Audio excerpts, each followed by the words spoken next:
сӯхтор тақрибан соати 1:30 баъди зуҳри рӯзи 15 март дар бинои истиқоматии рақами 10 маҳаллаи 20 шаҳри Хуҷанд рух дод. зоҳиран оташ аз як хонаи ҳафтум табақаи ин бино сар зада ва дасти кам 5 хонаи дигарро ба коми худ кашидааст.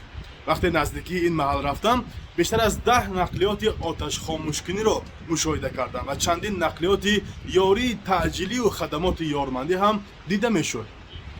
бошандагони ин бино зуд ба берун бароварда шуданд ва ба гуфтаи сокинон ҳарчанд талафоти ҷониро мушоҳида накарданд, вале бинобар дар баландӣ ҷойгир будани оташ хисороти молии зиёд ба назар мерасад. то вақти нашри ин навор оташнишонҳо сабаби сӯхторро шарҳ надоданд ва ҳам маълум нест ки масоати он чӣ қадарро фаро гирифтааст. ҷараёни хомӯш кардани оташ тақрибан 3 соатро дар бар гирифт.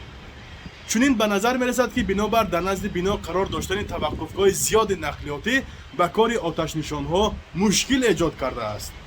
дар наздикии ин бинои навсохт чандин биноҳои дигари истиқоматӣ ва корхонаҳои давлатию хусусӣ ба мисли боғчаи бачагона, идораи гумруки вилоятӣ ва хобгоҳи донишгоҳи Хуҷанду кохи матбуот қарор доранд ки ҳангоми сар задани сӯхтор чанд лаҳза барқу дар он биноҳо хомӯш карданд ва дар ин рӯзҳои сарди баҳорӣ бошандагони он ба ташвиш афтоданд.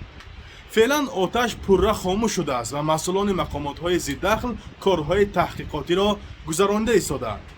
бо ба даст омадани маълумоти бештар аз ҳаҷми зиёну омилҳои сар задани сӯхтор бинандагонро огоҳ хоҳем кард.